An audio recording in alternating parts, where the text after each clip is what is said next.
நீங்க வந்து அப்பா அம்மாவோட உடன் இருந்து நீங்க பழகிருக்கீங்க. உங்களுக்கு வந்து தேசிய தலைவர் பிரபாகரன் வந்து அந்த அந்த காலகட்டங்கள்ல எல்லாருமே அங்க வந்து போராடி கொண்டிருந்தாங்க. உங்களுக்கும் அவர்களுக்கும் எந்த அளவுக்கு தொடர்பு இருந்தது? நாங்க இந்தியாவில் இருந்த பொழுது எங்களுக்குள்ள தொடர்பு வந்து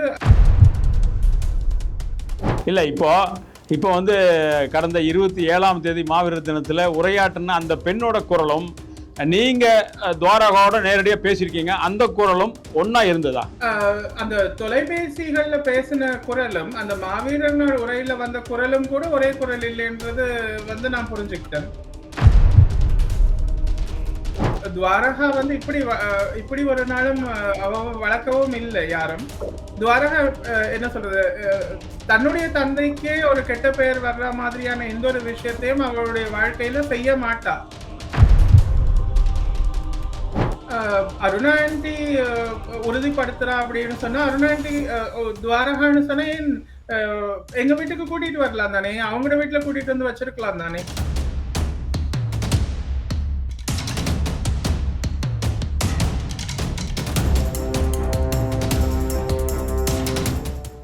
இன்று நம்மிடையே சிறப்பு அழைப்பாளராக வந்திருப்பவர் ஒரு முக்கியமான நபர். உலகத்தில் நம்ம தமிழர்கள் மத்தியில் பெயர் சொன்னால் தெரியக்கூடிய ஒரு நபர். அவர் கார்த்திக் மனோகரன் என்கிற நபர், என்கிற நமது உறவு. வணக்கம் கார்த்திக். வணக்கம் ஐயா. கார்த்திக், உங்களை பத்தி நீங்களே கொஞ்சம் என்ன யாருங்கிறத சொல்லுங்களேன், கொஞ்சம் எல்லாரும் தெரிஞ்சுக்குவாங்க. என்னுடைய அறிமுகம் எப்படின்னு சொன்னா, நான் வந்து வேலுப்பிள்ளை பிரபாகரன் அவருடைய அண்ணாவினுடைய மகன் அப்படின்ற அறிமுகத்துலதான் இப்ப நான் மீடியாவில எல்லாம் பேசிட்டு இருக்கிறேன். காரணம் என்ன, நான் ஒரு ஆங்கில ஆசிரியரா இங்க பணியாற்றிட்டு இருக்கிறேன். இருந்தாலும் இப்ப வந்து இந்த பெயர்ல தான் நான் அறியப்பட்டு வரேன். காரணம் என்னன்னு சொன்னா, இப்ப பிப்ரவரி மாசம் நடந்த நிகழ்வுக்கு பிறகு வந்து கொஞ்சம் பரபரப்பா பேசிட்டு இருக்கிறதால அந்த அறிமுகத்துலதான் என்னோட பலரும் இப்போது தொடர்பு கொண்டு பேசிட்டு வர்றாங்க ஐயா. ஓகே, இவ்வளவுதான் உங்களோட அறிமுகமா? சிறு அறிமுகமா? ரொம்ப சிறு அறிமுகம். எந்த நாட்டுல இருக்கீங்க? நான் டென்மார்க் நாட்டுல குடும்பத்தோட இருக்கிறோம். நாங்க அப்பா அம்மா எல்லாரும் இங்கதான் இருக்காங்க. 98ஆம் ஆண்டுல இருந்து நாங்க டென்மார்க் நாட்டுல தான் வசிச்சு வர்றோம் ஐயா. 26 வருஷமா இந்த டென்மார்க் நாட்டுல இருக்கிறோம் நாங்க. 98க்கு முன்னாடி எங்க இருந்தீங்க?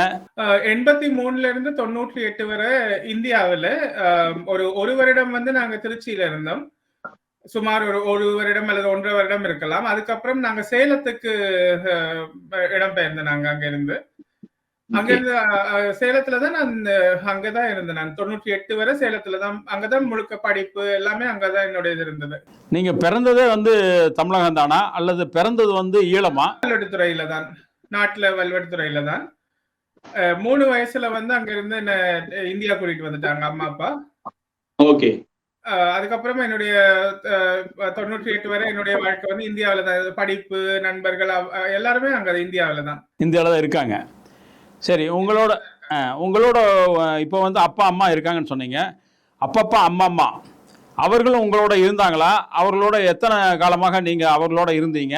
அவங்க 83ல நாங்க வந்ததுக்கு அப்புறம் ஒரு சிறிது காலத்திலேயே அவங்களும் வந்து அப்பா அம்மா வந்துட்டாங்க. முதல்ல திருச்சியில எங்க கூட வந்து இருந்தாங்க. அதுக்கப்புறம் நாங்க சேலத்துக்கு ஐயாக்கு ஒரு வேலை வாய்ப்பு அங்க இருக்கு அப்படின்றதால நாங்க வந்து அங்க மாறி வந்துட்டோம். அதுக்கப்புறம் எங்களுடைய அப்பப்பாவும் அங்க வந்துட்டாங்க, இந்தியாவுக்கு வந்து சேர்ந்துட்டாங்க.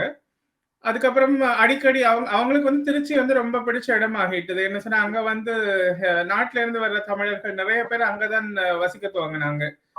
சேலத்துல வந்து ஒரு 2-3 குடும்பம் தான் இருந்தாங்க. சோ அதனால அவங்களுக்கு வந்து சேலத்துக்கு வர்றது வந்து பெருசா பிடிக்கல. அங்க வந்து அங்கே இருக்கிற அங்க வந்து அவங்க எல்லா நிகழ்வுகளையும் கலந்து கொள்ளலாம், நிறைய மக்களை சந்திக்கலாம் அப்படின்ற சந்தோஷத்துக்காக அவங்க திருச்சியிலே தங்கிட்டாங்க. ஆனா எங்கள்கிட்ட வந்து அடிக்கடி வருவாங்க. நாங்களும் எப்ப எங்களுக்கு விடுமுறை வரும் அப்படின்னுட்டு போவோம். அவங்களும் அடிக்கடி எங்களுடைய விடுமுறையில, கோடைக்கால விடுமுறையில எல்லாம் எங்களோட வந்து நின்று அந்த மாதிரி அடிக்கடி போய் வருவோம். அப்பப்பா எழுதிடுவோம். உடனே தம்பி நானும் போஸ்ட் கார்டு எழுதிடுவோம் அவங்களுக்கு. லீவு வரப்போகுதுனாலே எப்ப வருவீங்க அப்படின்ற போஸ்ட் கார்டு தான் அந்த காலத்துல. உங்களுடைய அப்பப்பா அம்மா பத்தி சிறு குறிப்பு சொல்லுங்களேன். அவங்க யாரு, என்ன பேக்ரவுண்டு, அவங்க எப்படிப்பட்டவங்க, எவ்வளவு நாள் நீங்க அவரோட நீங்க வந்து அவங்களோட இருந்திருப்பீங்க அப்படிங்கிறதெல்லாம் கொஞ்சம் சொன்னீங்கன்னா இன்னும் நல்லா இருக்கும். அப்பப்பா அப்பப்பா, அப்பம்மா வந்து அங்க வந்ததுக்கு அப்புறம் வந்து அவங்க ஒரு ஓய்வு பெற்ற நிலையில தான் அவங்க இந்தியாவுக்கு வந்தாங்க. அந்த அங்க இருந்து அவங்க வந்து வேலை அப்படி இப்படி ஒண்ணும் இல்லாததால எங்களோட தான் கூட நேரம் வந்து செலவழிப்பாங்க. அவங்க சாதாரண ஒரு வாழ்க்கை. அவங்க வந்து தலைவருடைய அப்பா, அம்மா அப்படின்னு வந்து என்னைக்குமே ஒரு விளம்பரமோ அல்லது அந்த ஒரு பகட்டோ அவங்கள்ட்ட நான் பார்த்ததே இல்ல. ஒருவேளை அவங்கள பார்த்து வளர்ந்ததாலே என்னவோ எங்களுக்கும் அந்த மாதிரியான ஒரு பழக்கவழக்கம் அமையல. சாதாரண வாழ்க்கை. எங்களுடைய நாங்க அவங்க இருந்த வீடு வந்து ஒரு ஒரு பகுதி. அதாவது ஒரு ஒண்டு குடித்தனம்னு சொல்லுவாங்க இந்தியால. போர்ஷன் அப்படின்னு சொல்லிட்டு. அதுல அந்த ஆமாமா. சின்ன இதுலதான் அவங்க இருந்தாங்க. ஏன்னா 2 பேர் தானே அவங்க. ஆமா. திருச்சியில இருக்கிற பொழுது மேல வந்து சிமெண்ட் தரை. உங்களுக்கு தெரியும் திருச்சின்றது வந்து ராக் ஃபோர்ட் அப்படின்னு சொல்லுவாங்க. ஒரு ஆமா. என்ன சொல்றது, அங்க வந்து வெக்க வந்து கூடின ஒரு இடம் அது. நாங்க ஓகே. போறோம் அப்படின்னு சொன்னாங்க. சேலத்துல இருந்தோம். சேலம் சுத்தியும் மலைன்றதால கொஞ்சம் குளிர்ச்சியா இருந்து பழகுனதால அவங்க பேர பிள்ளைங்கள பாசத்துல என்ன செய்வாருன்னா எங்களுடைய அப்பப்பா தண்ணி ஊத்தி விடுவார் இரவுல. கொஞ்சம் குளிர்ச்சியா இருந்ததுன்னு சொன்னா நாங்க படுக்கிறதுக்கு எல்லாமே எங்களுக்கு கொஞ்சம் வசதியா இருக்கும் அப்படின்னு சொல்லிட்டு அப்படி அதே மாதிரி வந்து அவங்க நடந்து போய் கனதூரம் நடந்து போய் தான் கடைக்கெல்லாம் போய் வருவாங்க. அப்பப்பா போய் வருவாரு. அடிக்கடி கடைக்கு போய் தேவையான பொருட்களை வாங்கிட்டு அந்த மாதிரி ஒரு சாதாரண வாழ்க்கை தான் அவங்க வாழ்ந்துட்டு இருந்தாங்க. அப்படி வந்து அவங்களோட வந்து அவங்க அவங்க அவங்க நிறைய விஷயங்கள், நிறைய நல்ல விஷயங்கள் வந்து தாத்தா அப்பப்பா வந்து எனக்கு சொல்லி தந்திருக்காங்க. அதே மாதிரி அப்பாச்சி வந்து பாசம் வைக்கிறதுல வந்து அவளோட குணம் எல்லாம் எனக்கு நிறைய இருக்குன்னு சொல்லி எங்க வீட்டுல அடிக்கடி எனக்கு சொல்லுவாங்க. அப்பாச்சி மாதிரின்னு சொல்லிட்டு. அப்பாச்சி வந்து அப்பப்பா விட தைரியமான ஒரு ஆள். அது நீங்க அவர்களோட இருந்தப்போ மறக்க முடியாத ஏதாவது நிகழ்வுகள் 1, 2 சொல்லுங்களேன். நிறைய விஷயங்கள் எங்களுக்குள்ள நடந்திருக்கு. அவங்களுடைய கோயம்புத்தூருக்கு நாங்க ஒரு முறை விடுமுறைக்கு அதாவது எங்களுடைய அப்பா வந்து கப்பல்ல வேலை செய்துட்டு இருந்தார். சிங்கப்பூர் கப்பல், சிங்கப்பூர், மலேசியா அந்த கப்பல்கள்ல வந்து அவர் வேலை செய்துட்டு இருந்ததால வந்து அம்மாவும் நானும் தம்பியும் தான் வீட்டுல தனியா இருப்போம். அதனால அப்பா அம்மா வந்துட்டாங்க அப்படின்னு சொன்னா அவங்கதான் எங்களை வந்து வெளி ஊருக்கெல்லாம் சேர்ந்து போற போது அவங்க ஒரு துணையா இருப்பாங்க எங்களுக்கு. கோயில்களுக்கு போனது, எங்களுடைய உறவினர்களை சந்திச்சது, அந்த மாதிரி. இப்ப அதே போல மதுரைக்கு போய் வந்திருக்கிறோம். கோயில்கள், அதாவது என்ன சொல்றது, அதாவது நாங்க வந்து எப்பவுமே வீட்டுல சொல்ல வந்து நாங்க எந்த ஒரு என்ன சொல்றது சுற்றுலா பயணிகளுக்கான இடங்கள் எதற்குமே நாங்க போனதில்லை. நாங்க வந்து சின்ன வயசுலயே புண்ணியம் நிறைய தேடிட்டோம். காரணம் என்னன்னு சொன்னா அப்பப்பா அப்பம்மா கூட எல்லா நாங்க போகாத கோயில்களே இல்லை.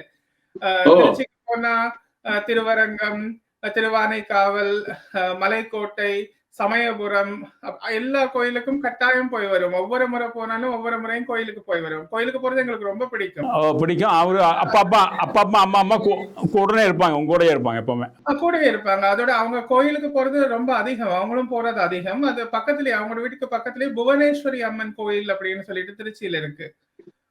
முருகன் கோயிலும் பக்கத்துல இருக்கு. புவனேஸ்வரி அம்மன் கோயிலுக்கு வந்து நாங்க சரஸ்வதி பூசை அந்த நவராத்திரி விழாவுக்கு அந்த விடுமுறைக்கு போயிட்டோம்னு சொன்னா 9 நாளும் அம்மன் அலங்காரம் பாக்குறதுக்கு எங்களை கூட்டிட்டு போவாங்க. அந்த சின்ன வயசுல இருந்து கோயிலுக்கு எங்களை கூட்டிட்டு போய் பழக்கினது அப்பப்பாவும் அப்பம்மாவும் தான் அதிகமா. ரொம்ப பக்தியானவங்க அவங்க. அங்க சிவன் கோயில் வல்லோடுதுறையில இருக்கிறது வந்து அவர் தான் பராமரிச்சு வந்தார் இங்க இருந்து. ஆமா, அவங்க தாத்தா காலத்துல இருந்து அது இருக்குன்னு நினைக்கிறேன். அந்த கோயிலுக்கு நான் போயிருக்கேன். கோயில் அப்படின்னு சொல்லி சொன்னாங்க. நான் ஒரு நாளும் எனக்கு ஞாபகம் இல்லை. நான் 3 வயசுல வந்ததால எனக்கு அதுக்கப்புறம் பார்க்கறதுக்கான சந்தர்ப்பம் அமையல. கோயில்களுக்கான தேவையான பொருட்கள் எல்லாம் வாங்கி அனுப்புவார் எங்க அப்பப்பா. அவருக்கு வந்து பென்ஷன் பணத்துல அதை சேர்த்து வச்சு அதை கூட கோயிலுக்காக நிறைய செலவழிப்பார். பார்த்திருக்கிறேன் நான் அதை. கோயில் பக்கத்துல புவனேஸ்வரி அம்மன் கோயிலுக்கு வந்து ஒவ்வொரு நாளும் கட்டாயம் கூட்டிட்டு போவாங்க எங்களை. அவர் வந்து மாமிசம் சாப்பிட மாட்டாரு கோயில். அதனால அவர் ஒவ்வொரு நாளும் கோயிலுக்கு போறது. திருச்சிக்கு போனாலே எங்களுக்கு தெரியும் ஒவ்வொரு நாளும் ஒவ்வொரு கோயிலுக்கு கட்டாயம் போவோம் அப்படின்னு தான் போவோம் நாங்க. சரி சரி சரி. அப்போ பெரிய பக்திமான்னு சொல்லுங்க. அவர் பக்திமான். அப்பப்பா அப்பம்மா வந்து கட்டாயம் அவங்க எங்களை விட கூட அதிகமா அவங்க எது இருந்தாலும் சாமி கும்பிட்டு தான் செய்வாங்க. இப்போ நீங்க வந்து அப்பப்பா அம்மாவோட உடன் இருந்து நீங்க பழகிருக்கீங்க. உங்களுக்கு வந்து தேசிய தலைவர் பிரபாகரன் வந்து அந்த காலகட்டங்களில் எல்லாருமே அங்கே வந்து போராடி கொண்டிருந்தாங்க. உங்களுக்கும் அவர்களுக்கும் எந்த அளவுக்கு தொடர்பு இருந்தது? நாங்க இந்தியாவுல இருந்த பொழுது எங்களுக்குள்ளான தொடர்பு வந்து அதாவது எங்களுடைய சொந்தக்காரங்க அங்க இருந்து வர்றவங்க மூலமாவும் இங்க இருந்து போறவங்க மூலமாவும் நாங்க செய்திகளை பரிமாறிக்கொள்வோம். என்று சொன்னா இருந்தது இந்தியாவில் என்றதால எங்களை எப்பவுமே யாராவது கண்காணிச்சுட்டே இருப்பாங்க அங்க. ஆமா. அதனால அவங்க வந்து அவர் வந்து எங்கள பார்க்கிறதோ, பழகுறதோ வந்து கஷ்டம். அதே மாதிரி அந்த நேரத்துல கை தொலைபேசியோ, இந்த மாதிரியான புது புது ஆப்ஸ் அதெல்லாம் ஒண்ணுமே இல்ல அந்த காலத்துல. இல்ல. அதனால எங்களுக்கு தொடர்பு வந்து அங்க இந்தியாவுல இருக்கிற பொழுது 98ஆம் ஆண்டு வரை எங்களுக்கு உள்ள தொடர்பு வந்து ரொம்ப குறைவாகத்தான் இருந்தது. ஆனா ஓகே. செய்தி பரிமாற்றம் அப்படின்றது நிறையவே இருந்தது. அதாவது அங்க இருந்து திருச்சிக்கு அடிக்கடி வருவாங்க இல்லையா வெளிநாட்டு அங்க இருந்து வர்றவங்க எல்லார்ட்ட இருந்தும் செய்திகள் நாங்க எடுத்துக்கிட்டு இருப்போம். அப்பப்ப அப்பா மூலமா எங்களுக்கு அறிஞ்சிட்டே இருப்போம் என்ன நடக்குது. அவங்க ஓகே. வீட்டுல நடக்கிற அவ்வளவு விஷயங்களும் எங்களுக்கு தெரிய வரும் கட்டாயமா. ஓ! அது இந்த அது மறக்க முடியாது யாராலையும். அடுத்தது அதான். ஐயா அங்க என்ன சொல்றது? அ சித்தப்பா வந்து இந்தியாவுல இருந்த பொழுது என்ன சின்ன வயசுல எல்லாம் கூப்பிட்டு பார்த்திருக்கிறாரு. அது நான் பலமுறை என்னுடைய பேட்டிகள்லயே சொல்லியிருக்கிறேன். அ ஓகே. அந்த மாதிரி. அடுத்தது எல்லாம் அவங்களோட வீட்ல என்ன நிகழ்ந்தாலும் புது புது நிகழ்வுகள் எல்லாமே எங்களுக்கு தெரிய வரும். இங்க ஓ! அந்த மாதிரி தான். அப்பப்பா, அப்பம்மா வந்து சித்தப்பாவோட வந்து அதிகமா தொடர்பு வச்சுக்கொண்டு தான் இருந்தாங்க அங்க. ஆனால் உங்களுக்கு வந்து இந்த அரசியல் தொடர்பு எதுவும் கிடையாது. அப்படித்தானங்க? அரசியல் தொடர்பு இல்ல. என்ன சொன்னா சின்ன வயசுல அங்க எங்களுடைய அப்பா வந்து 86ல வந்து கப்பல்ல வேலைக்கு போயிட்டாரு. ஓகே. அவர் வந்து அதாவது வல்லுவத்துறையில இருந்த பொழுதே வந்து அவரால வீட்ல இருந்து வேலை செய்ய முடியாத ஒரு சூழ்நிலையில தள்ளப்பட்டதால தான் இந்த கப்பலுக்கு போக துவங்கினவர். ஓகே. திருமணத்துக்கு அப்புறமா சரி 83ல கப்பல்ல இருந்து இறங்கி வந்து இந்தியாவுல எங்களோட இருக்கலாம் அப்படின்னு வர்ற பொழுது கூட அங்க கொஞ்சம் இருக்க முடியாத சூழ்நிலை. இப்ப ஐயா இருந்தா கொஞ்சம் கஷ்டமா இருந்தது எங்களுக்கு. Okay, okay, okay. அம்மாவும் நாங்க பிள்ளைங்களும் இருக்கிற பொழுது அது எங்களுக்கு பெரிய ஒரு பாதகமா இல்ல அந்த இந்தியாவுல இருக்கிறது எங்களுக்கு. அதனால ஓகே. எங்க அப்பா கப்பல்ல வேலை செய்ய போனதால அதனாலதான் அந்த கொஞ்சம் பின்னடைவு மாதிரி இருந்ததுன்னு நினைக்கிறேன் ஐயா எங்களுக்கு. இப்போ தேசிய தலைவர் பிரபாகரனோட அவங்களுடைய மனைவி மதிவதனி அம்மா, அப்புறம் அவருடைய பிள்ளைகள் 3 பேர், பாலச்சந்திரன், துவாரகா, சார்லஸ். இவங்களோட எந்த அளவுக்கு உங்களுக்கு தொடர்பு இருந்தது? எந்த அளவுக்கு எப்படி பேசி கொண்டிருந்தீங்க? ஏதாவது அவ்வப்பொழுது பேசுவீங்களா இல்லை ரெகுலரா பேசுவீங்களா? டென்மார்க் வந்ததுக்கு அப்புறம் அவங்க கூட பேசுறதுக்கான வாய்ப்பு வந்து அதாவது சிறிதா தான் எங்களுக்கு வந்து துவங்கியது. எப்படின்னு சொன்னா இங்க வந்த உடனே வீட்டு தொலைபேசி இருந்தது. அடுத்து அவங்க பேசுற பொழுது இந்த சேட்டலைட் போன் அப்படின்னு சொல்லி அதுலதான் அவங்க பேச வேண்டிய சூழ்நிலை. அப்ப ரொம்ப அரிதாகத்தான் அவங்களோட மாசத்துல ஒரு தடமோ அல்லது 2 மாதத்திற்கு ஒரு முறையோ தான் பேச வேண்டிய சூழ்நிலை முதல் இருந்தது. அந்த நேரம் கை தொலைபேசி கூட நீங்க பாத்திருப்பீங்க. ஒரு செங்கல் அளவுக்கு ஒரு பெரிய ஒரு கை தொலைபேசி தான் முதல்ல அறிமுகமானது. அந்த மாதிரி இருக்கிற காலகட்டத்தில் கொஞ்சம் குறைவா இருந்தது. அதுக்கப்புறம் கொஞ்சம் போக போக புதிய தொழில்நுட்பங்கள் வர வர நிறைய புதிய முறைகள் வந்துட்டு தானே. அதனால நாங்க பேசுறது வந்து எங்க வீட்டுக்குள்ள இருக்கிற எங்க 4 பேருக்கும் தெரியுமே ஒழிய வெளியில இருக்கிற யாருக்கும் போய் நாங்க பேசணும்னு சொன்னதில்லை இதுவரை காலமா. ஆனா பேசிக்கொண்டிருந்தீங்க. எங்கட சார்ல்ஸும் துவாரகம் அவங்க பேசுவா. அதாவது நல்ல வடிவா கதைக்கக்கூடிய ஆட்கள் அவங்க.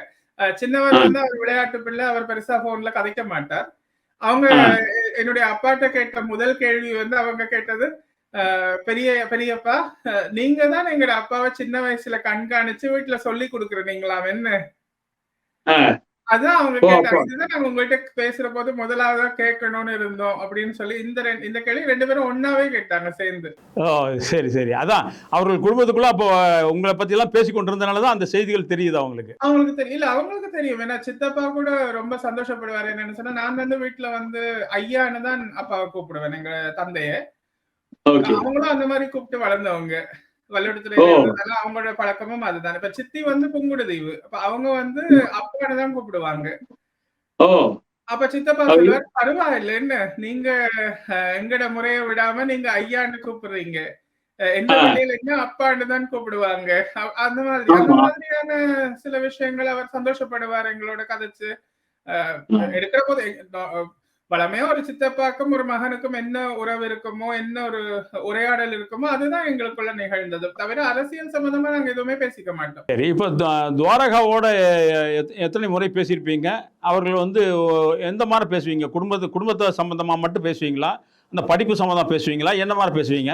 ஏன்னா அவங்களுக்கு என்ன பிடிக்கும் பிடிக்காது அந்த மாதிரி சில எல்லாம், அதாவது இப்ப ஒரு தங்கச்சி கிட்ட இப்ப எங்களுக்கு என்னன்னு சொன்னா, எங்கட வீட்டுல வந்து எனக்கும் தம்பிக்கும் வந்து தங்கச்சி இல்ல தானே, பெண் பிள்ளைகள் இல்ல எங்கட வீட்டுல. துவாரகா தான் அவங்களுக்கும் சரி எங்களுக்கும் சரி ஒரே ஒரு பெண் பிள்ளைன்றது துவாரகா தான். அப்படி இருந்த போது வந்து இப்ப நாங்க பசங்க பேசிக்கிறது வேற மாதிரி இருக்கும், ஒரு தங்கச்சி கிட்ட பேசுறது வந்து அது வேற மாதிரி இருக்கும். அதனால அவன் வந்து கொஞ்சம் எப்பவுமே ஒரு சிறப்பான ஒரு ஸ்பெஷல் அப்படிதான் அவன் எங்களுக்கு. அப்ப அவங்க சித்திக்கு எடுக்கிற போது அவங்க பக்கத்துல இருந்தாங்கன்னு சொன்னா அவங்களே ஓடி வருவாங்க பேசுறதுக்கு. அதே மாதிரி இப்ப நாங்களும் வீட்டுல இருந்து அவங்க போன் எடுத்துட்டாங்க அப்படின்னு சொன்ன உடனே நாங்களும் ஆர்வத்தோட ஓகே, ஒவ்வொருத்தருக்கும் ஒவ்வொரு முறை மாதிரி தானே, அம்மா பேசினோடனே என்கிட்ட தருவாங்க, நான் பேசினேன் அந்த மாதிரி. இப்ப எங்களுடைய முறை எப்ப வரும், நாங்க எப்ப பேசலாம், யார் யாருக்கு கூட பேசலாம், அன்னைக்கு எவ்வளவு நேரம் அந்த தொலைபேசி அட்டை தானே நாங்க வாங்கி பேசணும். அந்த மாதிரி சில சில விஷயங்கள் இங்க இருக்கு. அந்த மாதிரி இப்ப அவங்க எங்களுக்கு ஒரு ஆள் இந்த உதவியால தான் நாங்க பேசுவோம். ஏன்னா அவங்க வந்து அவங்களுடைய தொலைபேசியை கொண்டு போய் கொடுப்பாங்க. அது முன்னுக்கே நாங்க பேசி வச்சிருவோம். அடுத்த மாதம் நாங்க பேச விரும்புறோம் அப்படின்னு சொன்னா அவங்க கொண்டு போய் கொடுப்பாங்க. அது அங்க மத்த யாருக்கும் தெரியாது. அதனாலதான் இவங்க எல்லாரும் சொல்றாங்க, நிறைய பேர் சொல்றாங்க வந்து நாங்க தொடர்பில் இல்ல பேசுறது இல்லைன்னு சொன்னா, இப்ப நாங்க பேசுறது வந்து யாரும் ஒளிபரப்ப போறது இல்லை தானே. ஆமா, கண்டிப்பாக. இப்போ உங்களுக்கும் அந்த அவங்க குடும்பத்துக்கும், அதாவது தேசிய தலைவரோட குடும்பத்துக்கும் மிக நெருங்கிய தொடர்பு இருந்தது. தொலைபேசி வாயிலாக நீங்க பேசிக்கொண்டிருந்தீங்க. ஒரு குடும்பம் சம்பந்தமாக நீங்க பேசிக்கொண்டிருப்பீங்க. அப்ப துவாரகா வந்து படித்து கொண்டிருந்தார் நினைக்கிறேன். அப்ப அவர்களுக்கு நீங்க எப்படி அந்த அறிவுரைகள் ஏதாச்சும் கூறுவீங்களா, அல்லது நீங்களும் ஏறக்குறைய ஒத்த வயதான் இருப்பீங்கன்னு நான் நினைக்கிறேன், அல்லது உங்களோட கொஞ்சம் குறைஞ்ச தம்பி சார்ல்ஸ் வந்து 5 வயசு என்னை விட இளையவர், துவாரகா 6 வயது. இப்ப நீங்க அப்ப கொஞ்சம் பெரியவனா இருக்கும்போது உங்களுக்கு வந்து அந்த படிப்பு சம்பந்தமான இதெல்லாம் நீங்க பேசுவீங்களா? ஏதாவது அறிவுரைகள் சொல்லுவீங்களா? எப்படி கட்டாயம் படிப்பு சம்பந்தமா நிறைய பேசுவோம். ஆனா அவங்கள்ட்ட படிப்பு சம்பந்தமா பேசுறத வந்து நானாகவே சிலதை தவிர்க்கிறது உண்டு. காரணம் என்னன்னு சொன்னா, எங்களுக்கான சூழ்நிலை வந்து அப்பா அம்மா கூட இந்தியா வந்ததால எங்களுக்கு படிக்கிறதுக்கான சந்தர்ப்பம் முழுக்க அமைஞ்சது. வந்ததுக்கு அப்புறம் கூட எங்களுக்கு படிக்கிறதுக்கான சூழ்நிலை அமைஞ்சது. அவங்க வந்து அவங்களுடைய வாழ்க்கை முறையில வந்து தம்பிக்கு வந்து மொரட்டுவா பல்கலைக்கழகம்னு நினைக்கிறேன், அதுல ஒரு இடம் கிடைச்சது. ஆனா அவருடைய சூழ்நிலையில அவர் அங்க போய் படிக்க முடியாது. தம்பி சார்ல்ஸுக்கு வந்து அவரால் போய் படிக்க முடியாது அங்க. அதனால அவர் வந்து சொல்லுவார் வந்து, அப்ப நான் நினைக்கிறேன் நான் தபால் முறையில தான் படிக்கணும் போல இருக்கு, ஏன்னா என்னால போக முடியாது தானே. அப்படி அந்த ஒரு கவலைகள் அவங்களுக்குள்ள இருந்தது. அதாவது மற்றவர்கள் மாதிரி தங்களால எதுவும் செய்ய முடியலையே, நண்பர்கள்னு போய் தனியா கூட போக அனுமதி இல்லை அவங்களுக்கு நிறைய இடங்களுக்கு. அதனால வந்து நாங்க என்ன படம் பார்த்தீங்க, இந்த மாதிரி பொழுது போகுது, அந்த மாதிரி விஷயங்களை திசை திருப்பி வேற மாதிரி பேசுவோமே ஒழிய ரொம்ப அவங்களுக்கு மனசு கஷ்டப்படுத்துறது மாதிரி எதுவும் பேசுறது இல்லை அவங்களோட. நீங்க இங்க வாங்க, இங்க குளிர் இருக்கு, அப்படி இந்த ஸ்னோ பனியில வந்து நாங்க தம்பி வந்து அந்த சில பொம்மைகள் எல்லாம் செய்வார். அப்ப நாங்க சொல்லுவோம், நீங்களும் ஒரு காலம் இங்க வந்தீங்கன்னா நாங்க எல்லாரும் சேர்ந்து செய்யலாம். அப்ப அந்த மாதிரி விஷயங்கள், சின்ன பிள்ளைங்களுக்குள்ள கதைக்கிற விஷயங்களை நாங்க பேசிப்போமே ஒழிய எல்லாரும் சேரணும், நாங்க எல்லாரும் பார்க்கணும், ஒன்னா இருக்கணும். அப்பா வந்து ஒரு இந்தியாவில இருந்து அங்க கிளம்பிட்டாங்க தானே இருக்கிறதுக்கு. அப்ப அவங்க எங்களை கோயிலுக்கு கூட்டிட்டு போனது, அந்த மாதிரியான விஷயங்கள் எல்லாம் சொல்லுவோம் அவங்களுக்கு. நாங்க சொல்லுவோம், சின்ன வயசுலயே சொல்லுவோம், அதாவது சின்ன வயசுலயே புண்ணியம் அவ்வளவும் தேடிட்டோம், அதாவது பெரியவங்க புனித யாத்திரை போற மாதிரி நாங்க குழந்தையில இருந்தே அதை துவங்கிட்டோம் அப்படின்னு எல்லாம் அப்பா அம்மா வந்து பகடியா கதைப்போம் நாங்க. அந்த நேரம் அவங்களுக்கு சொல்லுவோம், நீங்களும் இருந்திருந்தீங்கன்னா உங்களையும் சேர்த்து கூட்டிட்டு போய் இப்ப உங்களையும் அப்படி ஆக்கி இருப்பாங்க அப்படின்னு எல்லாம் சொல்லுவோம் நாங்க. அந்த மாதிரி எங்களுக்குள்ள பேசிப்போமே ஒழிய அந்த மாதிரி தானே எங்களுடைய உரையாடல்கள் இருக்கு. இப்போ அவங்க வந்து யாராவது ஒருத்தர் இப்போ அவங்களோட ஏதாவது வாய்ஸ் கேட்டா நீங்க உடனடியா ரெகனைஸ் பண்ண முடியுமா, இவங்க தான் பேசுறாங்கன்னு? கண்டிப்பா. என்னன்னு சொன்னா, இப்ப நிறைய பேர் சொல்றாங்க, அதாவது நான் இந்த பேட்டிகள்ல எல்லாம் இப்ப இந்த 22ஆம் தேதி நவம்பர் மாசத்துக்கு அப்புறமா வந்து இந்த யூடியூப்ல என்னுடைய வீட்டுல கூட சொல்லுவாங்க, நீங்க நிகழ்ச்சிகள் எதுவுமே பாக்குறது இல்ல, பாடல் நிகழ்ச்சிகள் அந்த மாதிரி பாடல் ரொம்ப விரும்பி பார்ப்பேன், அது எதுவுமே பாக்குறது இல்ல, ஒரே இந்த பள்ளிகள் தான் பார்த்துட்டு இருக்கிறீங்க. அப்ப அவங்க சொல்லுவாங்க வந்து ஒரு சிவாஜிலிங்கம் சொல்லியிருந்தாரு. அது எனக்கு ரொம்ப சிரிப்பா இருந்தது. என்னன்னு சொன்னா மிமிக்ரை பண்ணிருக்கலாம் துவாரகான்னு சொல்லிட்டு. அப்ப நான் அம்மா அப்பா கிட்ட நான் பேசினேன், மிமிக்ரை பண்ணுனா இவருக்கு என்ன, மிமிக்ரை பண்ணாட்டி இவருக்கு என்ன, இவருக்கு தானே தெரியாது குரலே. துவாரகா வந்து சிவாஜிலிங்கம் அவரோட பேசுறதுக்கான வாய்ப்பே இல்லையே.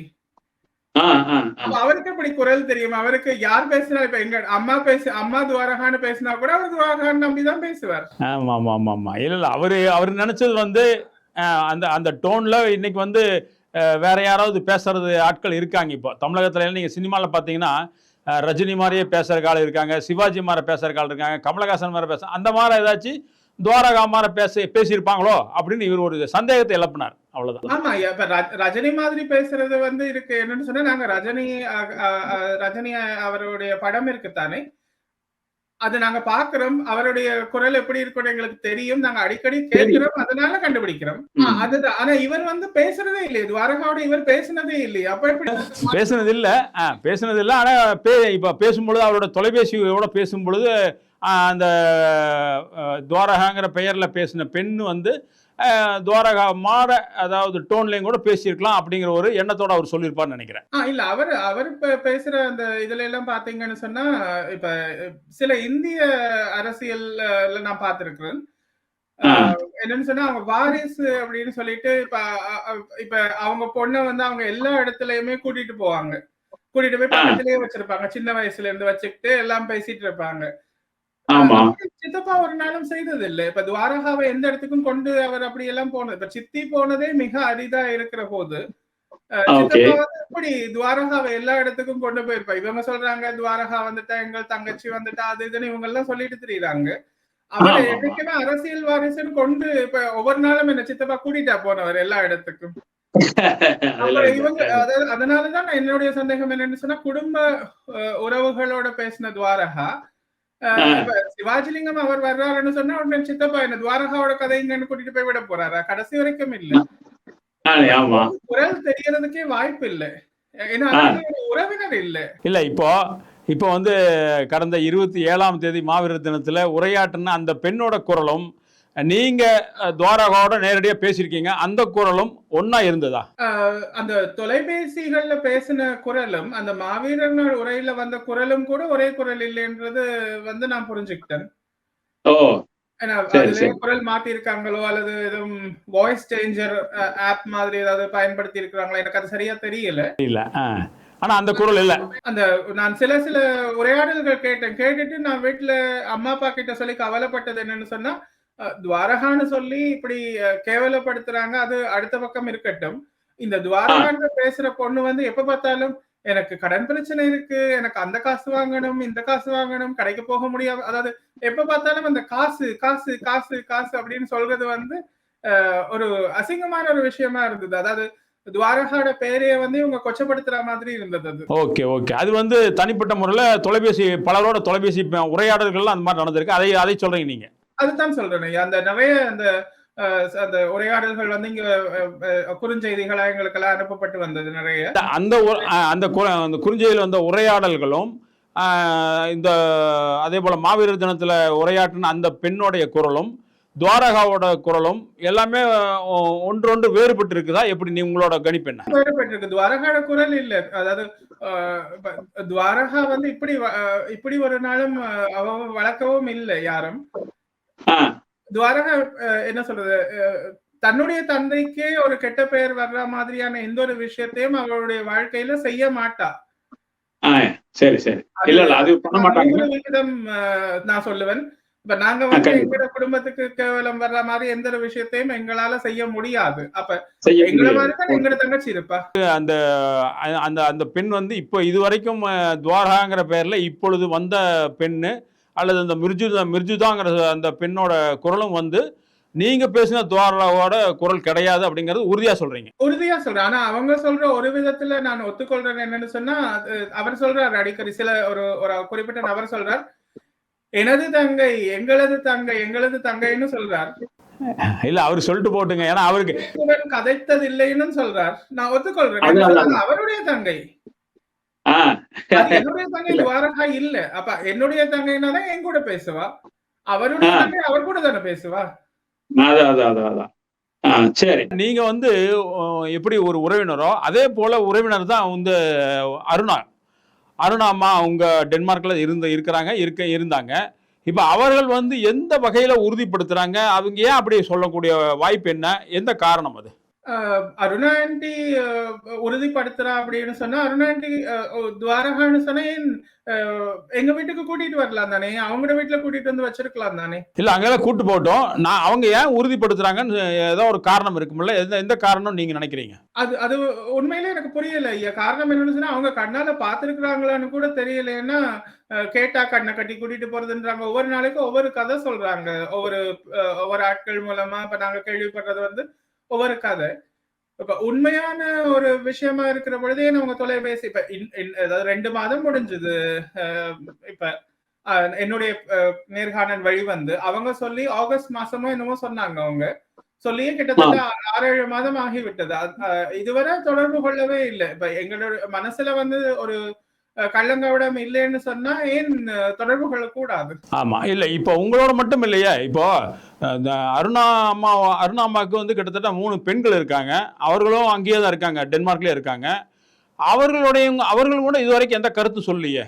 அவர்கள் ஏதாச்சும் கருத்து சொல்லியிருக்காங்களா? இது அவங்க கூட பேசக்கூட முடியல. காரணம் என்னன்னு சொன்னா அவங்க இந்த நாட்டு ஆண்களை தான் திருமணம் முடிச்சு அவங்க தங்களோட குடும்ப வாழ்க்கையில ஒதுங்கிட்டாங்க. தமிழ் மக்கள்கிட்ட இருந்து பெருசா பழகிறது வந்து குறைவா இருக்கு. அதே மாதிரி வந்து அவருடைய மூத்த மகள் கூட டென்மார்க் அரசியல் எல்லாம் ஈடுபட்டு கொண்டு வர்றா. அப்படி இருக்கிற போது வந்து அவங்களாவது கொஞ்சம் சொல்லி தடுத்திருக்கலாம். அதாவது இப்படியான விஷயத்த செய்யாதீங்க அம்மா, உண்மையான விஷயங்களை மட்டும் நீங்க சொல்லுங்க, இது வந்து எங்களுடைய சித்தப்பாட பெயரையும் களங்கப்படுத்தும் அப்படின்றத வந்து அவங்களும் சொல்லி இருக்கலாம் அப்படின்றது என்னுடைய ஆதங்கம்.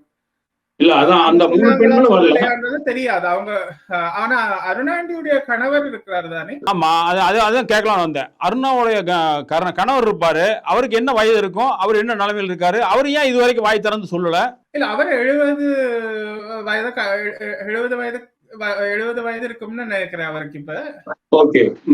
அவர் வந்து அவங்க வந்து பிரிஞ்சு கிட்டத்தட்ட ஒரு வருஷத்துக்கு மேல வரும்னு ஒரு வருஷம் வரும் இப்ப அருணாண்டியும் கணவரும் பிரிஞ்சு. ஓ அப்படி அவங்க கூட இல்லையா இப்போ? அவங்க கூட இல்ல. ஆனா அவர் வந்து என்னுடைய நேர்காணல் வந்த உடனே என்னோட தொலைபேசி எடுத்து என்ன வாழ்த்தினாரு. ஓ சரி. என்ன வாழ்த்தி, கார்த்திக் நீங்க நல்ல ஒரு விஷயம் செய்துட்டீங்க, நான் உங்களை உண்மையிலே பாராட்டுறேன், அடுத்த முறை நான் உங்களை நேர்ல எங்கேயும் கண்டேன் அப்படின்னு சொன்னா உடனே ஓடி வந்து நான் உங்களை கை தருவேன். அதாவது நீங்க வந்து துவாரகா இல்லாது அப்படின்னு சொல்லி நீங்க பேசுனீங்க, ஒரு சின்ன காணொலி கொடுத்தீங்க. இது துவாரகாம் இல்ல, இவங்க கதைக்கிற பிள்ளை துவாரகாம் இல்ல, அது அருணாண்டிக்கே தெரியும், அப்படி இருந்து மேன் இப்படி தேவையில்லாம கதைக்கிறா அப்படின்னு சொல்லி அவர் கொஞ்சம் கோவப்பட்டார் அவ சம்பந்தமா. ஓ அவரே கோவப்பட்டார் இந்த விஷயத்துல. ஆனா அவர் கொஞ்சம் என்ன சொல்ற மனதளவுல பாதிக்கப்பட்டிருக்கிறார் இந்த விவாகரத்தினால. அவர் தனியா இருக்கிறார். இப்ப என்ன சொல்றது, இப்ப தமிழ் இப்ப எங்களுடைய அம்மா அப்பா எப்படி வாழ்றாங்களோ அந்த மாதிரி. இப்ப அருணாண்டியோட மூத்த மகளுக்கும் எனக்கும் ஒரே வயது. அவ மாதத்தால என்னை விட இளமை. அந்த குமாரதாஸ் வந்து முழுமையாக அதாவது டைவர்ஸ் வாங்கி போயிட்டாரா அல்லது வந்து சும்மா மன கஷ்டத்தினால பிரிஞ்சிருக்காங்களா? இல்ல அவர் வந்து விவாகரத்து செய்துட்டு போயிட்டாங்கன்னு தான் சொல்றாரு அவர் என்னட்டு. அந்த நேரத்துல கொஞ்சம் மனதளவு பாதிக்கப்பட்டு அவருக்கு உதவிக்கு கூட ஆட்கள் இல்லாம, இப்ப என்ன சொல்ற சமையல் சாப்பாடு எல்லாம் வந்து அவர் தமிழ் உணவு சாப்பிட்டு பழக்கமான ஒரு ஆள். நான் கேள்விப்பட்டதின்படி வந்து எங்களுக்கு இந்த விஷயங்கள் உள்ளுக்குள்ள நடந்த விஷயங்கள் நிறைய தெரியாது. அதாவது அருணாண்டி இப்படி பேட்டிகள் கொடுத்து கொண்டிருக்கிறான்ற பொழுது நாங்க 2 பேரும் சேர்ந்து இருக்கிறாங்கன்னு தான் நினைச்சிட்டு இருந்தோம். ஆனா அவர் ஒரு மனதால பாதிக்கப்பட்டு கொஞ்சம் இருக்கிறார் அப்படின்னு சொல்லி கொஞ்சம் கவலையில இருக்கிறார் அப்படின்றது வந்து எங்களுக்கு உண்மையிலே தெரியாது. அந்த நேரத்துல நாங்க இப்ப கேள்விப்பட்டோம் என்னன்னு சொன்னா, அவர் வீட்டுல அவர் வந்து என்ன சொல்றது, இப்ப வீட பராமரிக்க முடியாம இப்ப சமைச்ச சாப்பாடு எல்லாம் கூட அப்படியே போட்டபடி ரொம்ப இதுல இருந்திருக்காரு. இப்பதான் அவருக்கு வந்து அரசாங்கத்தின் மூலமா வந்து அவருக்கு வீட்டுல ஒரு உதவிக்கு ஆள் அனுப்பப்படுறாங்க. ஏன்னா அவருக்கு 70 வயதான இங்க டென்மார்க் அரசாங்கத்தால வந்து அந்த உதவிகள் வழங்கப்படும். வீட்டுக்கு போய் உதவிகள் செய்வாங்க. அந்த மாதிரியான உதவிகளுக்கு பிறகு இப்ப அவர் கொஞ்சம் சந்தோஷமா இருக்கிறார். தமிழ் கடைகளுக்கு வந்து போறார். அந்த தேவையான பொருட்கள் வாங்குறதுக்காக வர்றாரு. அப்ப அவர் சொன்னார் வந்து என்னன்னு சொன்னா, எங்கட வீட்டுக்கு வர அவருக்கு சரியான விருப்பம் வந்து எங்களோட பேசுறதுக்கு. ஓகே. இந்த நேரம் அவர் வர்றபோது வந்து அது வேற மாதிரியான விஷயங்களா திரிவுபடுத்தப்படும் அப்படின்றதால அவர் சொன்னார், தான் பொறுத்திருந்து ஒரு கொஞ்சம் காலத்துல வர்றேன் அப்படின்னு சொல்லி இருக்கிறார். வந்து கதைக்கிறேன் என்று சொல்லி. Okay, okay. இப்போ நான் கேட்கறது வந்து, இப்போ அவரும் டென்மார்க்ல தானே இருக்காரு. டென்மார்க்ல தான் இருக்காரு. இப்போ என்ன காரணத்துக்காக அவங்க வந்து டைவர்ஸ் வாங்கியிருக்காங்கன்னு அந்த காரணம் ஏதாச்சும் உங்களுக்கு தெரியுமா? இவங்க வந்து இப்பவும் இந்த தொலைபேசியில அவங்க வந்து முதல் டென்மார்க்ல இருந்து இங்கிலாந்து மாறி போனாங்க. ஓகே. யாரு? அருணாண்டியும் குமார் சித்தப்பாவும் வந்து இங்கிலாந்துக்கு போய் கொஞ்சம் காலம் வசிச்சாங்க. Okay, okay. அதுக்கப்புறம் திருப்பி இங்க டென்மார்க்குக்கு வந்திருக்காங்க. அப்ப அங்க இங்கிலாந்துல இருந்த பொழுது அருணாண்டி என்ன செய்திருக்கிறான்னு சொன்னா, இந்த செயற்பாட்டாளர்கள் அப்படின்னு சொல்லி இந்த சேரமான் மாதிரியான ஆட்களுடன் சேர்ந்து மீட்டிங் அது இதுன்னு சொல்லிட்டு எல்லாம் போய் வருவாவாம். இப்படியான ஆட்கள் கூட இணைஞ்சு. அப்ப அதனால அப்படி போற போது வந்து இவர் வந்து கடையில வேலை செய்து கொண்டு வந்திருக்கிறார் குமார் சித்தப்பா. அப்ப அதனால இப்ப என்ன சொல்றது, இப்ப வீட்டுல இருக்கலாம் தானே, ஏன் இந்த தேவையில்லாத அரசியல் விஷயங்கள் இவருக்கு அப்படின்ற மாதிரி அவங்களுக்குள்ள கொஞ்சம் கருத்து வேறுபாடுகள் வர துவங்கி இருக்கு. அந்த கருத்து முரண்பாடு வந்தது இந்த அம்மா வந்து தனியா வெளியே போய் யாரையும் சந்திச்சுட்டு வர்றாங்க அப்படிங்கிற ஒரு தான். அதாவது இவங்க வந்து தேவையில்லாம இந்த அரசியல்ல வந்து இன்னாருடைய அக்கா அப்படின்னு சொன்னா வந்து அவங்களுக்கான ஆதாயம் கிடைக்கும் போல இருக்கு சில பேருக்கு. அதனால இவங்க கூட்டிட்டு போய் அவங்க அந்த தங்களுடைய விஷயத்த செய்யறதுக்காக இவங்க வந்து சும்மா பயன்படுத்தி இருக்காங்க கொண்டு போய். இவ அக்கா சொல்ற பொழுது இவருடைய பேச்சுக்கு கொஞ்சம் மதிப்பு இருக்கும் அப்படின்ற மாதிரி கொண்டு போயிருக்கிறாங்க அங்க. அப்ப அவர் சொல்லிட்டு இது தேவையில்லை அப்படின்னு சொல்லி அந்த பிரச்சனைகள் மூலமா தான் ஏதோ நடந்த மாதிரிதான் அவர் சொல்றாரு. ஆனா அவங்க ரெண்டு பேரும் வந்து நேரடியா சொன்னா தான் உண்மையிலேயே அவங்களுக்குள்ள என்ன நடந்திருக்குன்றது எங்களுக்கு தெரியும். இல்ல பொதுவாக வெளியே தெரியறது இந்த செய்தி தான் அப்படிங்கிறீங்க. இப்போ மூலமா கேள்விப்படுறோம், அவர் மூலமா சொல்ற விஷயங்கள் தான் எனக்கு தெரியும். அப்ப அவர் சொன்னது இதுதானே. அவர் போய் சந்திச்சது, அவர் துவாரகாவை பார்த்திருக்கிறாரு. அவங்க நாட்டுக்கு போய் சித்தப்பா சித்தி துவாரகா சார்ல்ஸ் சந்துரு எல்லாரோடையும் நின்று வந்திருக்காங்க. அப்ப துவாரகாவோட குரல் நல்லாவே தெரியும். அவர் மட்டும் தானா அல்லது அருணாவும் அவங்க கூட நின்று இருக்காங்களா? அவங்க எல்லாரும் குடும்பமா போயிருக்காங்க. அவங்க ரெண்டு பேரும் 3 பொண்ணுங்க எல்லாரும் சேர்ந்து ஒருக்க போய் வந்தவங்க அங்க. எந்த ஆண்டு? அந்த சமாதானம் அந்த ஒரு சமாதான இது நடந்து கொண்டிருந்தது இல்லையா? ஆமா 2002 இருந்து. அந்த நேரத்துல அவங்களுடைய தந்தை இறந்த நேரம் எல்லாம் போய் வந்தவங்க. ஓகே. அந்த அருணாண்டியோட அப்பா வந்து இறந்திருந்த போது வந்து ஒரு போய் வந்தவங்க அங்க. ஓகே. ஆனா நெடுங்காலமா அங்க போய் இருந்தாங்களா அல்லது வந்து அப்பப்போ போயிட்டு வந்தாங்களா? அவங்க வந்து நெடுங்காலம் இல்ல, அந்த நேரத்துல போய் வந்தாங்க. அதுக்கப்புறமா அவங்களோட தொலைபேசியில இப்ப எங்களோட தொடர்பு கொள்ற போல அவங்களோட எப்படியும் தொடர்பு கொண்டிருப்பாங்க தானே. கண்டிப்பா அந்த மாதிரி தொடர்புல இருந்திருப்பாங்க. குமார் சித்தப்பா சொன்னது வந்து தான் போனது, அங்க போக சித்தப்பாவோட பழகின விஷயங்கள் எல்லாமே அவர் சொல்லியிருக்கு. வந்த உடனே அவர் சொல்றதுதானே, இப்ப என்னென்ன நடந்ததுன்னு சொல்றதுதானே எங்களுக்குள்ள. அந்த மாதிரி அவர் சொல்லியிருக்கிறார் எங்களுக்கு. சரி, இப்போ உங்க அப்பாவோட பிறந்தவங்க, அதாவது தேசிய தலைவரோட பிறந்தவங்க மொத்தம் 2 பெண்கள் தானே? அப்பா மூத்தவர், அதுக்கப்புறம் 2 அத்தைமார் எனக்கு. ஆமா. இப்போ அந்த அத்தமாருங்கிறவங்க நீங்க ஏதாச்சும் பேசிருக்கீங்களா? அவங்க இந்த துவாரகா வந்ததை பத்தி என்ன சொல்லிட்டு இருக்காங்க? இல்ல அவங்களுக்கும் ஆச்சரியம் என்னன்னு சொன்னா, இப்ப இவங்க உடனே கதையை வந்து கட்டி விட்டு இருக்காங்க. என்னன்னு சொன்னா, எங்களோட சித்தப்பாக்கு எந்த விதமான தொடர்பும் இல்ல, பேசுறது இல்ல, அப்படி இப்படி எல்லாம் கதையை கட்டி விடுறாங்க இங்க. உங்களுக்கு தெரியும் தானே ஐயா, இப்ப நான் கேட்ட கேள்விகளுக்கான எந்த ஒரு பதிலையுமே இவங்க தரல, யாருமே தரல. ஆனா இவங்க வந்து என்னன்னு சொன்னா, கார்த்திக் நல்லவரா கெட்டவரா, கார்த்திக்குடைய அப்பா நல்லவரா கெட்டவரான்ற ஆராய்ச்சியில ஈடுபடுறதும், பழைய கதைகளை பேசுறதும், அப்படியான சில இல்லாத அவதூறுகளை பரப்புறதுலயுமே மும்முரமா இருக்காங்க. அந்த விஷயத்துக்கு வருவோம். இல்ல அந்த கார்த்திக் அந்த விஷயத்துக்கு நம்ம இன்னும் அடுத்தது வருவோம். இப்போ வந்து துவாரகா குறித்து உங்களுடைய குடும்பம், அருணாவுடைய குடும்பத்தில் இருந்தவங்க அப்படிங்கிற அவங்களோட இதெல்லாம் கேட்டுட்டேன். அது போல உங்களோட அத்தைமார்கள், அதாவது கனடாவில் இருக்கக்கூடிய சித்ரா ஆண்டின்னு சொல்லக்கூடிய அந்த அத்தையோ அல்லது சென்னையில் வசிக்கக்கூடிய ஜெகதீஸ்வரி அவங்ககிட்டயே இந்த விஷயத்தை பத்தி பேசுனீங்களா? அவங்க என்ன சொன்னாங்கிறது ஏதாச்சும் ஒரு குறிப்பை சொல்லுங்களேன். அவங்களுக்கு உடன்பாடு இருக்கா இல்லையா? அவங்களுக்கு வந்து நான் கொடுத்த நேர்காணல்ல வந்து இந்தியாவில் இருக்கிற மாமி வந்து அதை பாராட்டினாங்க.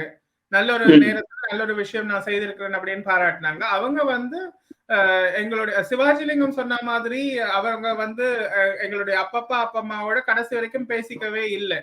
அதுதான் உண்மை. ஆனா இவர் வந்து சிவாஜிலிங்கம் நல்லா பொய் சொல்லுவார்ன்றது வந்து இதுலயே விளங்குது. என்னன்னு சொன்னா, அவர் சொல்லியிருந்தா தான் தான் ஜெகதீஸ்வரி அக்காவையும் பேச வச்சேன்னு சொன்னாரு. அது நடக்காத ஒரு விஷயம், நடக்காத விஷயத்த நடந்த மாதிரி சொன்னார் அவர். அடுத்தது எங்களுடைய கனடாவில இருக்கிற சித்ரா மாமி, வினோதினி மாமி இருக்கிறாங்க தானே, அவங்க வந்து என்னன்னு சொன்னா, அவங்க வந்து இந்த விஷயத்துல வந்து எதையும் கதைக்கவே விரும்பல. காரணம் என்னன்னு சொன்னா, அவங்களோட துவாரகா தொடர்பு கொள்ளவே இல்லை. இந்த 2 மாமிமாரோடையும் துவாரகா தொடர்பு கொள்ளவே இல்லை. அப்ப அவங்களுடைய சந்தேகம் என்னன்னு சொன்னா, சரி ஏன் எங்க 3 பேரோடையுமே துவாரகா அப்படின்ற பெண் தொடர்பு கொள்ள இல்லை, ஏன் இவங்க வந்து அருணா ஆண்டி, ஸ்ரீ மாமா அப்படியான இவங்களுடைய பக்கத்திலேயே கதைச்சிட்டு இருக்காங்க, என்ன காரணம், ஏன் இந்த பக்கத்துக்கு வந்து ஒருத்தருடையுமே தொடர்பு கொள்ளாம இருக்கிறதுக்கு என்னன்னு சொன்னா, அவங்க வந்து எங்களோட அன்பான உறவுல இருந்த ஒரு ஆள். இப்ப அவங்க கூட சொல்றாங்க என்னன்னு சொன்னா, துவாரகாக்கு வந்து ஆட்களை தெரியாது. அதுக்கு அது போய் ஏன்னா எங்களோட பேசிக்கொண்டிருந்த துவாரகா திடீர்னு இப்ப மட்டும் பேசாம இருக்கிறதுக்கான காரணம் வந்து ஏதாவது குடும்பத்துல சண்டை ஏதாவது நடந்ததா? இல்லையே. பொழுது திடீர்னு எங்களோட பேசாம இருக்கிறது, இவங்களோட பேசிட்டு இருக்கிறது, அதுவும் சித்தப்பாவும் சித்தியும் இருக்காங்கன்னு சொல்றாங்க. அவங்க சித்தப்பா இருந்திருந்தா ஏன் தன்னுடைய அக்காக்களையோ அண்ணாவையோ இதுவரை தொடர்பு கொள்ளவில்லை? யாரையாவது 1 மணி நேரம் 2 மணி நேரம் பேசின சித்தப்பா வந்து ஏன் தன்னுடைய அண்ணனோடயோ அக்காக்களோடயோ பேச மாட்டாரா? இப்ப வந்து தெளிவா தெரியுது. இப்ப வந்து உங்களுடைய குடும்பம் சார்ந்த, அதாவது ரத்த உறவுகள் சார்ந்த யாரோடையுமே துவாரகா பேசவே இல்லை அப்படிங்கிறது தெளிவா தெரியுது. இதுல நீங்க பேசும்போது அருணா ஆண்டி இருக்காங்களா, அருணா ஆண்டியோட இன்னொன்னு நீங்க சொன்னீங்க ஸ்ரீ மாமான்னு சொன்னீங்க, அவர் யார்? அது வந்து அருணா ஆண்டியுடைய தம்பி, எங்க சித்தியுடைய அண்ணன். அவர் எங்க இருக்காரு? அவரும் டென்மார்க்ல தான் இருக்கிறாரு. அவரும் அருணா ஆண்டியும் தான் ஒன்னா இந்த இதுல இருக்காங்களா? இந்த இப்போ ஒன்னா சேர்ந்துதான் இது பண்ணி கொண்டிருக்காங்க இந்த துவாரகா பிரச்சனை கட்டாயம் ஐயா. ஏன்னா அவங்க வந்து இந்த சேரமானுடைய அந்த பக்கங்கள்ல போய் அவர் சேரமான் அவர் ஸ்ரீமாமா வந்து இதுல ஈடுபட்டிருக்கிறாருன்னு நான் புரிஞ்சு கொண்டது வந்து எப்படின்னு சொன்னா, என்னையும் என்னுடைய மனைவியையும் வந்து கொஞ்சம் கேவலப்படுத்துற மாதிரியான சில செய்திகள் வந்து சேரமான் அப்படின்ற ஒரு ஆள் வந்து பரப்பி கொண்டு வந்தார். ஓகே. அதுக்கு வந்து இவர் தன்னுடைய முகநூல் மூலமா போய் வந்து அதுக்கு ஒரு லைக், ஒரு ஹார்ட் அதெல்லாம் கொடுத்துட்டு வந்தார். கமெண்ட் இதெல்லாம் லைக் எல்லாம் கொடுக்குறாரு அவரு. அப்ப ஓகே, இவரும் அந்த அவங்களோட சேர்ந்துட்டார் அப்படின்றத நான் அதன் மூலமா புரிஞ்சு கொண்டேன். ஓகே. சரி கார்த்திக், இப்போ நீங்க இந்த துவாரகா பிரச்சனையும் இதை குறித்து தெளிவா விளக்கங்கள் சொல்லிட்டீங்க. இப்போ உங்க மேல பல குற்றச்சாட்டுகள் வந்து வைக்கிறார்கள். அதுக்கு நீங்க சில இடங்கள்ல தெளிவு பண்ணிருக்கீங்க. பட் இன்னும் தெளிவாக அது என்னங்கிறது தெளிவு பண்ணிட்டீங்கன்னா பரவாயில்ல. ஏன்னா நீங்க வந்து சிங்கள இவங்களுக்கு கைக்கூலி அவரு அப்படிங்கிற மாதிரி ஒரு குற்றச்சாட்டை வைக்கிறாங்க. அது எதுக்குன்னு கேட்டா, நீங்க வந்து உங்க முகநூல் பக்கத்துல சிங்கள கொடியோட இருந்தீங்க அப்படின்னு ஒரு செய்தி இருக்கு. இது என்ன காரணத்துக்காக அது போட்டீங்க? அது என்ன, அது அந்த அந்த அந்த இதுக்கெல்லாம் என்ன பதில் சொல்ல போறீங்க? ஐயா, அது சிங்கள கொடி அப்படின்றது வந்து நான் அந்த கொடியை எடுத்து என்னுடைய படத்துல இணைச்சு அப்படி எதுவுமே நான் செய்யவில்லை. அந்த தேவாலயத்துல ஒரு குண்டு வெடிப்பு நிகழ்ந்தது. அதுல வந்து டென்மார்க்ல இருக்கிற ஒரு ஆடை நிறுவனருடைய குடும்பத்துல இருக்கிற குழந்தைகள் வந்து அதுல வந்து இறந்துட்டாங்க. அது நாங்க வசிக்கிற இடத்துக்கு பக்கத்திலேயே அவங்க இருக்காங்க. அதனால நாங்க வந்து ப்ரே ஃபார் ஸ்ரீலங்கா, எங்களுடைய அனுதாபத்தை தெரிவிக்கிறதுக்காக புலம்பெயர் வாழ் தமிழ் மக்கள் அவ்வளவு பேருமே அந்த Facebookல பாத்தீங்கன்னா அது வந்து அதை நாங்க கிளிக் பண்ணோம் அப்படின்னு சொன்னா அது வந்து ஒரு வாரமோ ஒரு 10 நாளோ என்னவோ இருக்கும் அந்த எங்களுடைய படத்துல அது இணைக்கப்பட்டிருக்கும். அதுக்கு பிறகு அது இல்லாம போயிடும் அந்த ப்ரே ஃபார் ஸ்ரீலங்கா அப்படின்றது. இது வந்து கொழும்புல நடந்ததால நாங்க ப்ரே ஃபார் ஸ்ரீலங்கான்னு தான் கொடுக்க முடியும்.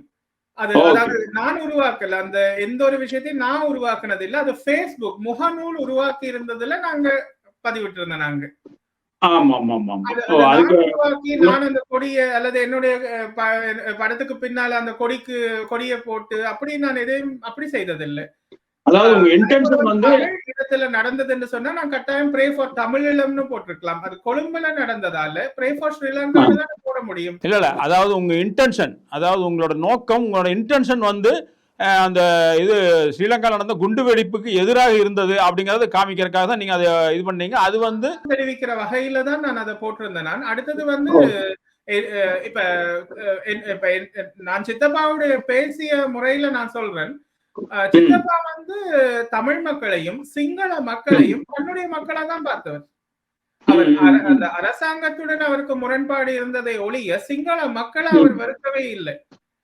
அவர் என்கிட்ட அடிக்கடி சொல்ற விஷயம் என்னன்னு சொன்னா, நீங்க அங்க போய் அந்த அவங்களுடைய பகுதிகளில் வந்து தைரியமா தலைநிமிர்ந்து தமிழர்கள் தெரியணும்.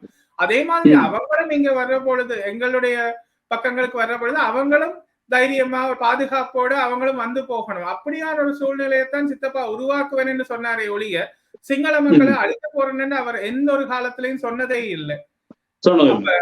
அதனால எனக்கு வந்து அது ஒரு பிழையா படையில என்னன்னு சொன்னா, அவங்களுக்கு ஒரு துன்பமான ஒரு விஷயம் நடந்திருக்கு. எங்களுடைய அதாவது அதுவும் டென்மார்க்ல இருக்கிற ஒரு நபருக்கும் அவரது குடும்பத்திற்கும் நடந்திருக்கிறதால ப்ரே ஃபார் ஸ்ரீலங்கா, அதாவது எங்களுடைய அனுதாபத்தை தெரிவிக்கிற வகையில தான் அந்த கொடியோட இது போட்டிருந்தது. அத வந்து இப்ப நாங்க நினைச்சா எங்களுடைய ப்ரொஃபைல் படத்தை எடுத்து நாங்க அதுக்கு முன்னுக்கு எந்த கொடியை வேணாலும் போட்டு நாங்க அதை விளம்பரப்படுத்தலாம். இல்ல அதான் உங்களோட இன்டென்ஷன்ங்கிறது ஸ்ரீலங்காவுக்கு சாதகமா இல்ல. அது வந்து குண்டு வெடிப்புக்கு எதிராக அவர்களுக்கு அனுதாபம் தெரிவிக்கிறல அந்த இதுல ஃபேஸ்புக்ல கொடுத்த அந்த இதை எடுத்து நீங்க போட்டிருக்கீங்க, அவ்வளவுதான். அதுல வந்து நான் கிளிக் பண்ணேன். அதாவது நானும் என்னோட அனுதாபத்தை தெரிவிக்கிறேன்னு கிளிக் பண்ண உடனே அது அந்த ஃபேஸ்புக் ஒரு 10 நாள் இந்த மாதிரி அந்த ப்ரே ஃபார் ஸ்ரீலங்கா இப்போ இல்ல அதெல்லாம் இன்னும் வந்துட்டு இருக்கு. இப்போ வந்துட்டு இருக்கு. உலகம் முழுவதும் நடக்கக்கூடிய அந்த நிகழ்ச்சிகளுக்கு ஃபேஸ்புக் அந்த மாதிரி ஒரு இது கொடுப்பான். நம்ம வந்து வேணும்னா கிளிக் பண்ணா அந்த படம் வந்து நம்மளுக்கு பின்னாடி வந்துடும். இது ப்ரொஃபைல் பிக்சர்ல வர்றதுதான். இது அந்த மாதிரி நீங்க எடுத்து போட்டிருக்கீங்க.